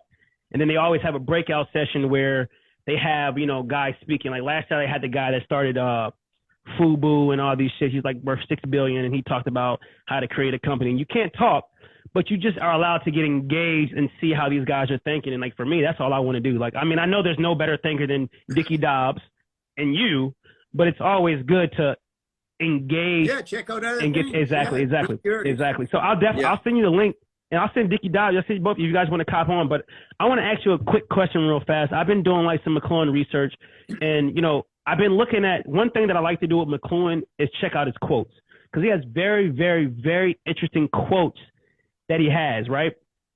And one of the quotes that I saw that really stuck out to me, right, is about, you know, you think about education. We talked about all these things, and one of his quotes were, "A successful book cannot afford to be more than 10% new." Break that down to me about that. What is he trying to convey there? What is he saying? Okay, before I answer that, Back to the Future Thrift says, Bob, I hear Biden will be out in 2 months. There is no fucking Biden. And he's going to be in or out. You don't know what the tech body's going to do to him. So Biden never showed up. Include that in your thinking. There's lots of people saying that Trump will be inaugurated on March 4th, because that historically, from Roosevelt back, you know, George Washington, is when the inauguration was. It wasn't January 20th. It was always March 4th. Wait. So the inauguration has always been March 4th till this year? No, till Roosevelt. Till okay, the 30s. Okay, the 30s. Okay, got it. Till the 30s. Got it. And so because America is a corporation, became a corporation with the Federal Reserve and income tax and all this stuff, it goes back to about 1871. Washington, D.C. is not an American place. It's a separate country. Washington, D.C. It's a separate country. District of Columbia. It's not a state. Okay? So there's a lot of research. Wait. Let me go back to that. Now that you said it like that, it does sound funny that it's the District of Columbia. So it's not even a state. Right. It's an administrative. You see, in Italy in 1929, the Vatican made a deal with Mussolini and the fascists where they could get sovereignty, be a country, and have diplomatic rights all over the world because of whatever they gave Mussolini. I can't remember what Mussolini got out of it. But the Vatican became a separate country, and they run their world on their own. And then in Britain, in England and London, you have what's called the financial district called the City of London. That is a separate sovereign state. Somebody said Rome on the Within Potomac. city. What does that mean, Bob? Rome on? It's funny. We talked about the Potomac River, and that's where we talked about the aliens and all that shit. That's funny. What does he mean? What do you think he's saying by Rome on the Potomac? What do you think he's saying by that? Washington, and the Potomac is right beside Washington, D.C. Yeah. It runs into it. So Rome is an empire, and you don't have to be big like Rome was, spread all over Eurasia. With electric technology, power is decentralized. So yeah, you can be a tiny little butterfly known as Washington, D.C., and you have the clout of Rome. Now, because historically industrialism favored a centralized bureaucracy, you could say the global market is Rome, in the sense there is a centralized situation in the financial centers, and it's based on gold and credit and paper, even though people don't live with that anymore, but it's the background. Mm. So Washington would be the head of that level of empire for the chemical body, not the digital chip body, not the TV body. Wait, Bob, you got to break down the chemical body. You got to remember, you may have new people on here. Explain the chemical body. What exactly is the chemical body? You just can't say that. Can you explain it? Just give everybody a brief definition of what the chemical body is. Well, the chemical body is what people call their physical body, the thing they think is mortal. Got it. And when it dies, if they believe in life after death, they go to the astral plane or heaven. But one of the terms is the astral plane. So there's a lot of knowledge about that other dimension in religion and in secret society. So we call that the astral body. So you have in your physical self, you have a physical body and an astral body. But then technology overlaid the television body, which is passive receiving of information, watching TV shows. Yep. And then there's the modern body, the chip body, where you're digitally interacting and you can talk back. Yep. So those four bodies are what make up the four stomachs, the four economies, the four types you are, the four environments you live in. Got it. So today we have kids totally lost in the chip body with their Black Mirror. For sure. And they have very little chemical body awareness or astral body awareness, and a little bit of TV body. So we use the body model to explain what people are living. They're living multi-level lives, multi-level bodies. So why did I bring up that? What was the question, the answer? Well, I asked you about a McClinton quote that said a successful book cannot afford to be more than 10% new. Okay, so when McClinton was always incredibly original in the 50s and 60s. So he was a professor at the University of Toronto. So he finally got attention in 1962, and he wrote a book all about the history of the printing press and its effect before it came and the effect after it came. So he got the Canadian award. It's called the Governor General's Award for that. So he got attention. So McGraw-Hill, I think it was, this publisher company, said, well, you're a pretty good, smart guy. Make another book. So he came up with a book that you are reading, Understanding Media. Man. Yeah, and it comes out in 1964. But in biographies, we found out that when he started to write the book, the editors at McGraw-Hill said, wait a minute, I don't even know what you're talking about. And we have a law in publishing that you can't have new information, new ideas, more than 10%. In other words, all books are 90% cliche and repeats of what people think they know. Oh. So it was the publisher rule, and McClinton found it very hard to keep at that low level of 10% new. And he actually didn't get that low, but because he was tuning into something that people were living but didn't have it articulated, his book became a bestseller regardless of that rule. See, Bob, that's a huge thing, right? A lot of times people don't do things because of rules set in place, and they don't do what they truly believe in, and it kind of haunts them back. McClinton is a prime example of saying, I don't give a fuck what they're saying. These are my thoughts. Yeah. This is what I believe in. And then all of a sudden, the frequency switched because he engaged himself into that new frequency of like, you know what? That's what they say, but I'm going to do this shit my way. Because I remember you said McClinton used to write books and nobody was reading that shit. And it wasn't nobody. He probably sold 5 to 10 books. And all of a sudden. And now he's the most quoted guy ever. Exactly. Now, today. Today, yeah. Because he predicted the internet back in the 60s. But another point there is he also didn't care to make money. He says, I'm going to write what needs to be said. I don't care if it sells. See, so he didn't have stupid ambitions and stupid things, and he got slack in money anyways. So I think it was a compromise. Let's say he was able to put in 40% new because he couldn't have had a book. It was all new. Yeah. So he got over the 10%, but he always told us that that's what they told him. It was a law in publishing. You can only be 10% new. Crazy. So, okay, somebody asked a question. Do you believe in synchronicity? Oh, of course, but I have a public form of synchronicity.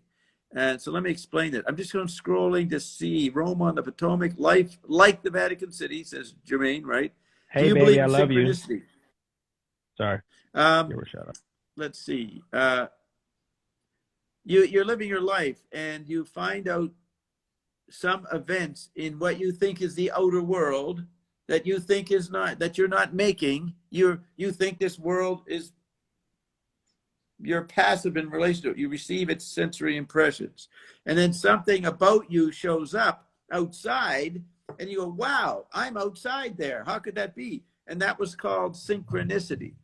Okay. And what that is, that's matching something about yourself with something out in the world. There's some synchronicity.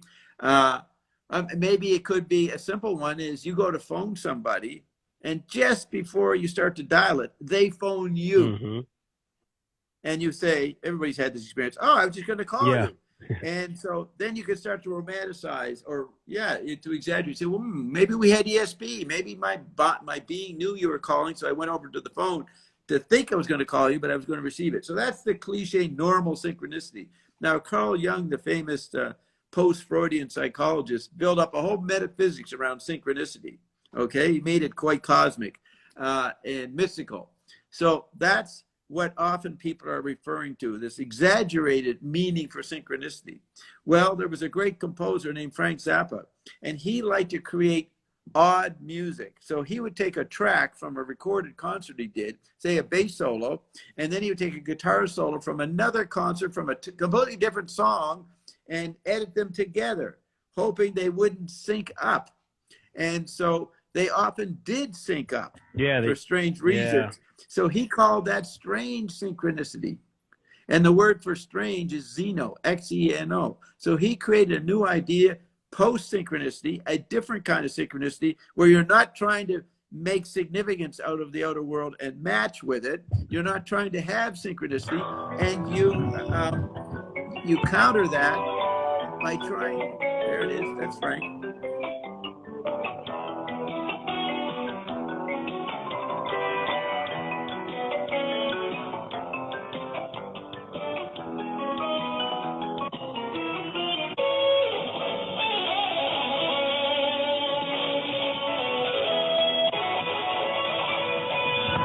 Okay, so that's Frank Zappa. As you know, it just started ding and then it switched to something totally different. I just want to give you guys a quick thing of who Frank Zappa is. If you haven't heard of Frank Zappa, I'm not gonna lie. Bob always talks about, I'm like, this guy fucking sucks.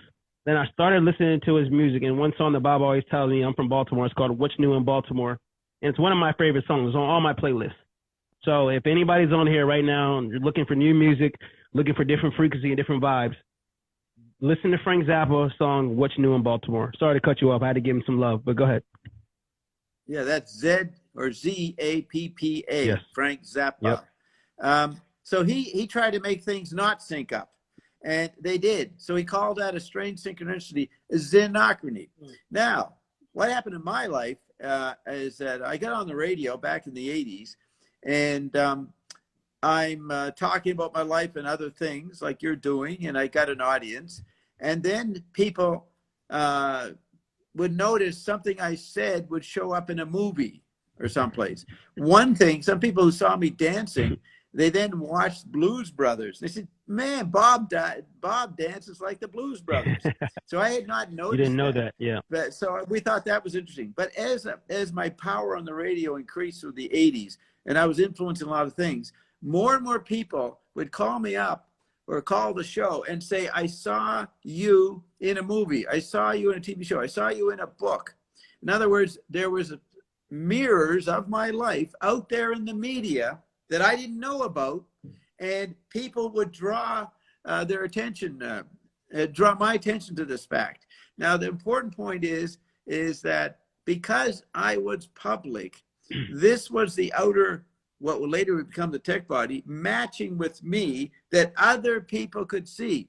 So my synchronicity became xenochrony because I wasn't trying to match with anything, but people kept seeing the matching that Zappa found as a surprise when he was editing, that things would sync up. There was all this stuff syncing up with me that I didn't know about, but other people, because I was a public entity, they say, you're synchronistic, Bob, here. And I said, well, it's a strange synchronicity. It doesn't make sense how it's happening.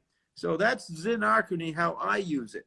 So there's two kinds of synchronicity. My kind, and I'm the only one who has it, or if you, Jack, somehow more and more people know about you in your life, they then start seeing you reflected in movies and stuff that you didn't even know about, then you could say you're xenochrony because you're already public. Would you say that synchronicity, it's there for everyone? It's already going to be synchronized when you connect with you and you.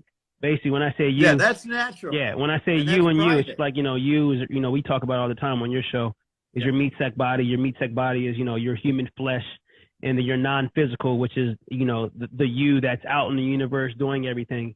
And when you're able to just be you, it's always going to be synchronized. It's always going to find something that brings it into play, but you have to note the synchronicity. I think a lot of times, a lot of things are synchronized and people see it, but they don't note it. They don't like say, oh shit, that's synchronized. That's me and me. I actually did that. But it's, people are so disconnected from themselves and so connected to what they see, it can't be synchronized. And it's right in front of your face. You know what I mean? Right. So, but here's the point. All that synchronicity, if you eventually notice it happen to you, that's private. I don't know what you've been doing yesterday. I don't know what's going to be in the environment that mirrors and matches with what you did yesterday. But as more public you are, and people hear more about your life, then they might start to notice stuff. But so you got to be private. I mean, you got to be public. Synchronicity is a private experience. Yeah. And you can put all kinds of subjective importance. So somebody says, kind of like The Simpsons and Family Guy predicting Robert Williams paying himself. Yes. And Trump being president. The Simpsons are always on point with shit. It seems like it's happening, you look all over the place. What do you, is that synchronicity? I mean, shit's happening. Then as you have, go ahead. You have more and more information in our society, more and more possibilities of connecting, more and more incidents reported, more and more phenomena. So people's synchronicity is easier to experience today because there's so much data out there that you can make it make sense. Basically, it's so much information. Yeah. You could find something that says, "Hey, they said that because everything has been done under the sun." So it's kind of easy to connect that. Yes, but we didn't know the Simpsons talked about Trump being president unless you're a regular follower of the show. Got it. And why would you remember it? Got it. And so then it happens, and they tell Simpsons, "Hey, you guys predicted that." Yes, sir. I had to say that. Yeah. Now, if Simpsons kept predicting things, or things that appeared to be predictions, and people kept noting it and telling Simpsons, look what you did, then you'd get into xenochrony. But when you make a one-time prediction about one thing, and you didn't even mean it seriously, and then it happens, you can claim that you anticipate it and there's synchronicity, but it's too minor. That makes sense because it's so much information. They're doing so much. They can be like, oh, they predicted that back in 1995, but like they didn't predict it. They just said it trying to be funny, and somebody can go back and connect it and say, oh, that's synchronicity. And then you look at it on the media, and they're like, oh, the Simpsons predicted this back in 99. And everybody's like, oh, shit. But it's like, no, they fucking didn't. It's just social media. You can get information, and then you can connect two and two. Like I could go back and connect to an old game where I had 35 points and say, oh, I had 35 points on this date, and this same player at my school had 35 points, and he wore my same number. Oh, that's synchronicity. I mean, you can always find something to match up with. So that's like fake synchronicity, right? Okay, yeah. So listen to this. Now, there is ESP going on all the time. Yeah. Synchronicity points to that. But it should not be idealized, archetypalized, romanticized. Just look at, there's a lot of communication going on between people especially in their non-physical. So there is a matching and synchronizing going to happen. But I want to point this out. I was on the radio in the 80s, and you can hear those shows. Then I started doing my radio show. And then I end up being the most powerful person on the planet. People go back. I don't, but people go back and they hear me talking about that 40 years ago. And they go, wow, Bob knew this. Yeah. If Bob knew what he was going to do. No, I didn't. Yeah. I was making all the shit Well, up. Bob, I remember when I was with you, you showed me some shit from you did in like 1983, and you're like, see, I called that. You were fucking lying to me then. You didn't fucking call that shit. You just fucking... No. Well, you were a newbie. You were a newbie. I exaggerated first to get your attention. It fucking worked. It worked. Yeah, now that we're postgraduate, I'm a little more. So to everybody on here, Bob, when I went to Hawaii, okay, I'm not gonna. I did the rap. I'm not gonna put too much information out there. So everybody knows. He says 82. Bob lives in Hawaii. He has 2 big ass houses on the golf course. He let me and my beautiful girlfriend Jermaine stay in one of the houses on the golf course. We were there for 60 days. And every day, Bob would come over and teach me quotes of Marshall McLuhan, William Merwin Thompson. He was just educating me in all these things.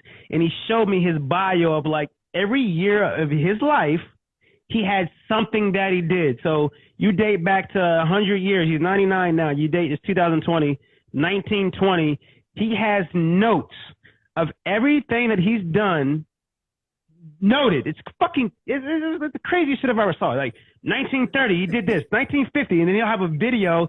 Bob had this fucking long ass curly hair with these dumb ass glasses, and he was wearing the same shit every single fucking time. And I've never in my life, and I have to say this to the world because I've never seen no shit like this. This man had literally had his whole life mapped out by year, and he had a visual representation of what it was. And the things that you were saying back then kind of are happening now. And it's crazy because you were broke. You were fucking traveling from city to city. You and Carolyn, of course, Carolyn's the biggest doctor in the world right now. You know, she's had tons of things talking about her with magnesium. She has books, you know, universities are talking about it. And it's crazy that the things that you were doing back in 1930, 40, 50, 60, 70, you fast forward to now, all this shit is relevant now. And I want to say that it all comes full circle because you weren't doing this shit for money. You were just doing it. You weren't doing it for like, I'm going to do this to make $1. You were doing it now. You fast forward now to, you know, and then 80 years later, you're the richest man in the world. So, I mean, I just wanted to say that to all the people that are listening right now to don't predicate your success and don't think you're successful when you have a ton of money because, you know, you put yourself in the frequency of trying to get money, you're going to be trying to get money your whole life. When you do it for a fact that you don't care about the money, it happens. Hey, if you say you have a friend who's a janitor, just to make an old cliche, and you love being with him, do not fucking judge what he does and miss out and having fun with the person. Yeah. You know? Yep. Don't use any sort, like, a lot of my friends are, quote, losers. Through the years, they were losers, but they were unique minds. Yeah. And they were a lot of fun, and that's what I was attracted to, and so was Carolyn. And so we always had fun because you find people who are living intelligently in the moment, and they're natural. Yep. And then you gauge them, and somebody comes along, shows me the new car they bought or some new job. I say, fuck, I don't care. You're not paying attention to the present. Yeah. You're trying to tell me about your stupid car. But Bob, you got to think. It's hard. It's very, very, very hard to think about. To think about the present when the present you're constantly getting new information. It's never been a time in the society in the world we live in where you'll get information at the speed of light, and if you miss the information, you can just go find it right away and say. You can even ask Siri, hey, what happened on the news January 16th? Bow, you're going to get that shit right away. There's never been a time we were able to get the knowledge and information at the speed of light. So that's why I think it makes so much sense where you say, and Dickie Dobbs say all the time, it's not a thinking man's game because the thought that you thought yesterday has already been something that's capped at and something else has changed. So I want to get to the point where, you know, I always want to give some type of education to the followers. I don't want to make this a lecture, but what can you say is a step to allow people to get out of their mind? You know, how do you get out of the mind? The mind is a fucking crazy thing, man. How do you get out of it? I know you said, oh, you talk to people and you just spoke. That's cool, but like, how the fuck do you get out of this crazy thing called the mind? And like you always say, every time you think a thought, that thought can then become a belief, and then that belief can now be a part of your daily system. And the last thing you want to do is create all these new beliefs that become your belief system. And the thought is something that you got to continue to overcome. And I think we live in a world where so many people are just trying to overcome all the thoughts that they see and that they thinking, and you can't get out that box. It's just driving you into a fucking ditch. And I want my people and my followers and everybody that's on this show, and I appreciate it. Super thankful for everybody listening. How can we get people out of that frequency? Because, like you said, the next 60 days, go visit scenes. If you're in Los Angeles, there's a lot of stuff in your weekly newspaper saying, go to this library. They have a discussion group around Finnegan's Wake. Look at things you know nothing about and go and hang out. Yeah. Drop in if they're a public and volunteer. If you're a black, go to a white power grouping. They may not let you in, but there's more pressure on them. They can't be as extreme, at least in public. They pretend that they're open-minded. They just want to separate from the blacks and all that. And you go there and listen to them talk, and it's probably nervous. So you're saying don't engage in things and don't have an emotional attachment to it. Because a lot of times people are so quick to be emotional about, oh, he said this, fuck him. But it's like, just engage in it. Take the knowledge in. Don't have a bias on what they're saying. Like if somebody says, hey, I believe in fucking, big bitches with tits and asses, and that's the new God. Don't like go into the group and saying, oh, that's what it's about. Just listen or like take the information in and take it for what it is, and don't judge it and pay attention to it. Okay. Yeah. Got it. And talk to them. Got it. And you will be so involved, especially if you're a black guy at a white supremacist meeting. You won't be thinking much. You'll be just paying attention and looking like thanking them for letting you be there. And then eventually you sneak out. 100%. But the thing is challenge. Don't go by your likes. Don't go what you're comfortable with. That's the main thing. Yeah. And now you don't have to be extreme. I'm going to go climb a mountain. I've never done mountain climbing. I stay away from that. It doesn't look, I ain't fucking with safe that. to me. Yes, sir. Yeah, I ain't fucking with that mountain climbing shit. Hey, what's up, Dickie Dobbs? Hey, hold on. Hey, Dick Dobbs, you've been on here, man. We've been talking about you a lot. Your brother Bob Dobbs is on here.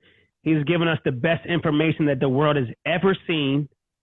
So, Dickie Dobbs, you and Mr. Bob's that's on here are a tight tandem. Can you give our people that are on here a good question to kind of continue this conversation going? I got a good quote that I want to share with you next. But Dickie Dobbs, can you give us a quick question to kind of spark some knowledge of everybody that's on here? We got a great number of people on here right now. Can you give us something, Dickie Dobbs? I love you, my nigga. So just give us something, please. I know you're probably with the elite of elite right now, and you can't be doing shit. But type something in that could spark something for everybody on here.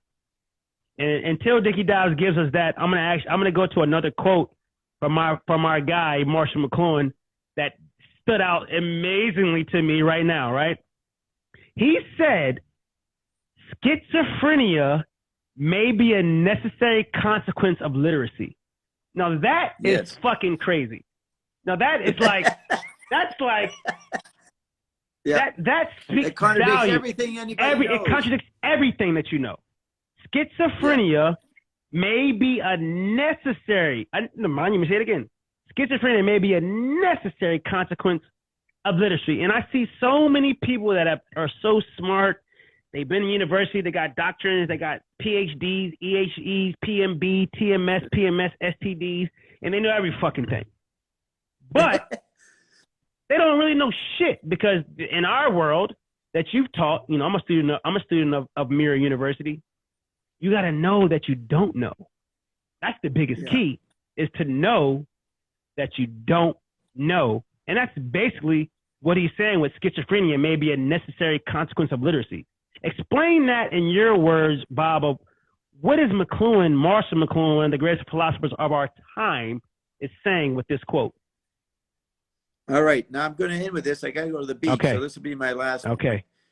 Did you mean, when you told me 2 to 3, did you mean only an hour? Yeah, I meant only an hour, but this shit was going great. This is great. We're doing great. You didn't go into saying some crazy ass shit that you usually say. You usually say some wild shit, and it's like, oh God. But today Rob, this is great. You know what I mean? We let the conversation kind of flow, and I'm sure that, you know, people have been waiting. You know, I've been getting DMs asking when you coming back. But I mean, it's great that we don't give them everything so much so fast. But I think today was a great show, man. And you know, it sucks that you got to leave to go swimming. It's usually like, Jack, we got to keep going for 4 hours. This is the first time you're like, hey, I got to go swimming. I got to leave. So explain this last quote, or kind of give your closing remarks. You know, somebody said Bob is the man. It's the first time that this guy has ever even been on here. Back to the Future Thrifts. Shout out to you, man. Let me get some. I love thrift shit. So let us know what you got. But Bob, on the closing statement, I want you to break down this last thing and say what you got to say. Schizophrenia may be a necessary consequence of literacy.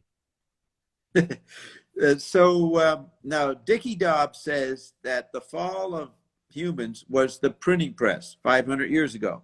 So put that in the background.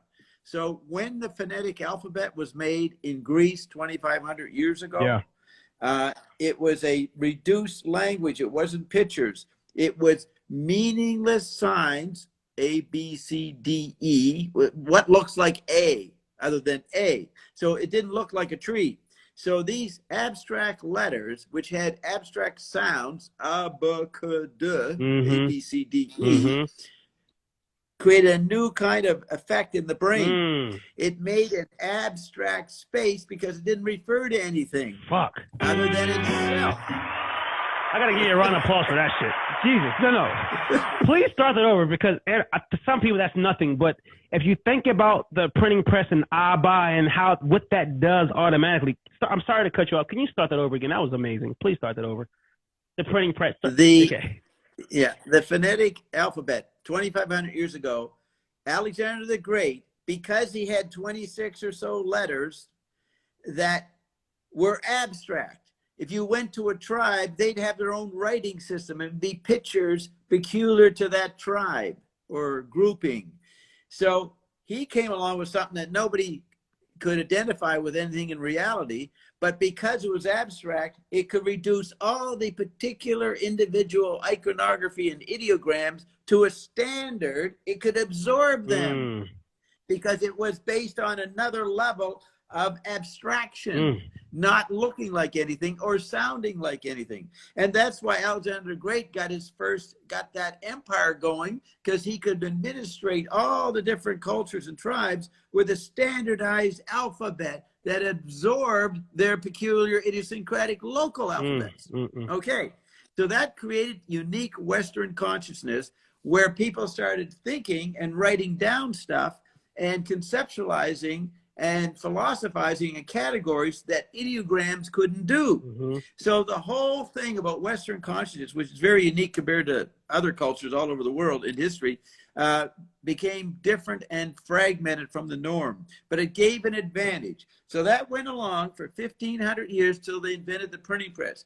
Then the printing press. Bob, you got to explain what the printing press is, because I know it sounds like a basic term, but explain what the printing press is, who created it, and what it was, please, before you leave. In Germany, the mythology may not be accurate, but the general history that books tell us is that in Germany around 1450, this printer named Gutenberg, he invented a way to take the things you would copy pictures in that, and he made them abstract units one more time, abstract units, and he called it movable type. So you could take these individual letters and move around and make different sentences and words. That was a total breakthrough in communication. And the product of that was the printed book, and you could make the same book a million copies. Yeah. And if you're an anthropologist 100 years ago, you would take a bunch of these books to a bunch of natives in New Zealand. They would be shocked that the fucking book was the same as the other book. They never saw anything the same. It was always like, oh, you did this, the next one's going to be different. But the printing press allowed you to create things that were the same multiplied by as many times you want to multiply it. It was the first assembly line. Wow. It's the archetype for the assembly line method. Okay, so the books spread around the world, and everybody was getting abstracted because the content was a phonetic alphabet. And then the fact it was spread all over the world, then that made everybody abstract. and they actually lost natural contact with the immediate environment that all tribal, pre-alphabetic people have. Native Americans, Africans, all these quote third world peoples that didn't have literacy, they lived in the moment very instinctively, rhythmically, and acoustically. Mm-hmm. So the printing press set up the Western empire of imperialism and capitalism through the printed book. Now, this basically is a schizophrenic process when you absorb experience and then got to refer it to an image of a concept or a statement in a book. Mm-hmm. That's a split brain. Yeah, 100%. And that's the beginning of schizophrenia. Got it. You're actually, and then so that's how schizophrenia has kind of was happened. You know, people with schizophrenia say, "Oh, this guy's crazy, it's schizophrenia," but there was a birth of schizophrenia where it started from, and it kind of had a lot to do with the printing press and new access to information. Right. And so you have the image of the absent-minded professor. He's so involved with books that he can't notice to tie his shoes, right? So it's a kind of splitness. Now, schizophrenia as a term came in, say, 1900 with Freud and other psychologists. I don't know the exact etymology of the word, but it comes in the 20th century because what happened is schizophrenia caused by literature was not a problem. Mm-hmm. Everybody was on the same, look at that phrase, everybody's on the same page. Everybody's on the same, in tribal cultures, they're not on the same page. There's no page to be same with. Okay, so everybody's on the same page. Then radio and electric environments allowed people to communicate without the printing press. So a new kind of post-book reality happened, and that made people nutty because they couldn't sync up with literacy, and they became the oddballs, and they were tagged with schizophrenics. That's why it's shocking. I gotta get. It's not a crowd. I gotta give you some crowd in the background. The crowd roars. Another insight. Another epiphany. We gotta give you that. That's crazy. That's fucking crazy, man. No, Bob, that's a good idea. No, listen. If kids are impressed with people applauding people, this is very good. What you're doing. Ideas should be cheered. 100%. You have to, because when I did that, that makes people like, oh shit, what he said really made sense. But if you don't do it, you're like, oh, that didn't make no sense. But like what you literally said was something that I don't think a lot of people look at, because like you said, we talk about on our show, a lot of people in this world are on slumber. Just on this slumber thing of like, this is life. This is what it is. Automatic pilot. There's autopilot, and there's nothing more, right? And you see that in a lot of older people because, older people they're stuck in the ways. They've done a lot of things, but that's why I'm so thankful for that, Bob. I know you got to go, and I want to say thanks again for coming on and sharing your knowledge of over 100 years. You're fucking old as fuck, and you remember everything from when you were 1, and you're not afraid to say and be who you are. And I think the world needs more of that. And I want to just say thank you so much for joining us this Friday. Everybody that's on here, we may be back next Friday, but you will see his wife next Friday, Dr. Carolyn Dean, to give you some information on all this COVID shit, the remedies to take, the vaccine. We're going to be talking about that next week. And maybe Bob may come on, maybe not, you know what I mean? But Bob, I just want to say thank you so much for sharing your knowledge and really sharing this, because this is the shit that we don't get. We don't get this information. We don't hear it from this perspective. So I just want to say thank you. And if you read the comments, everybody is saying this is the greatest shit. Thank you, thank you, thank you. So I'm not. And I call Carol my bride. I'm sorry, your bride. 53 years. Your bride for 53 years. Yeah. Shout out Dr. Carolyn Dean, www.rnareset.com. The best doctor in the world. I just recommend everybody just go to the website and just look at it. She's wrote tons of books. She has tons of knowledge, and literally her products work. Her products work. I've been on them. I've been on them. I'm about to call her right now because I got a question about something. And everybody, you can't call her because we family, but I just had to let her know. Let Dr. Carolyn Dean, she's gonna get a call from me soon.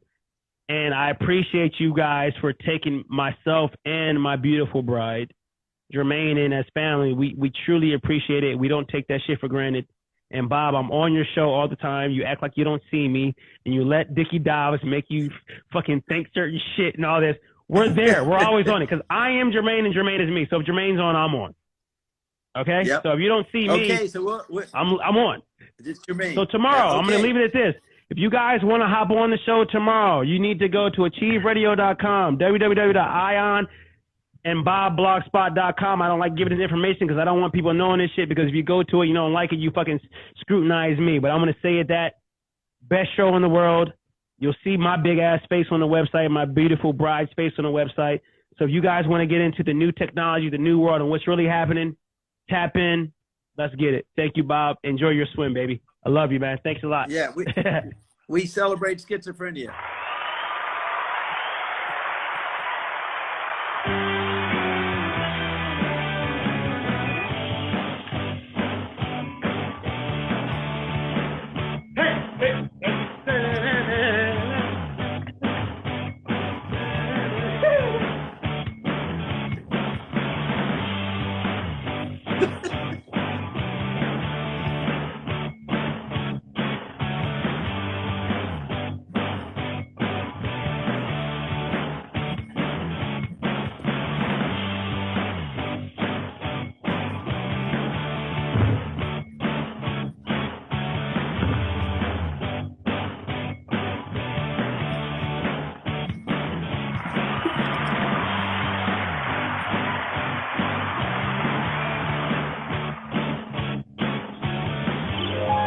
Yes, sir.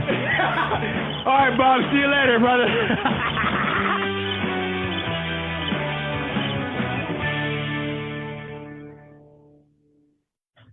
Hey, so that's it, man. Look,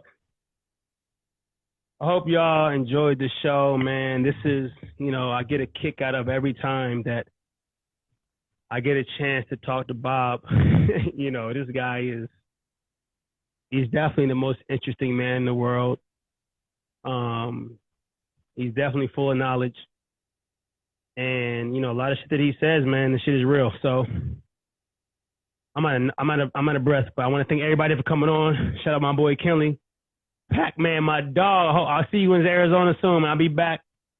Thank you for everybody that's tuned in. And we'll be back next Friday for more knowledge. Love y'all. Peace. Got to give my own self a round of applause.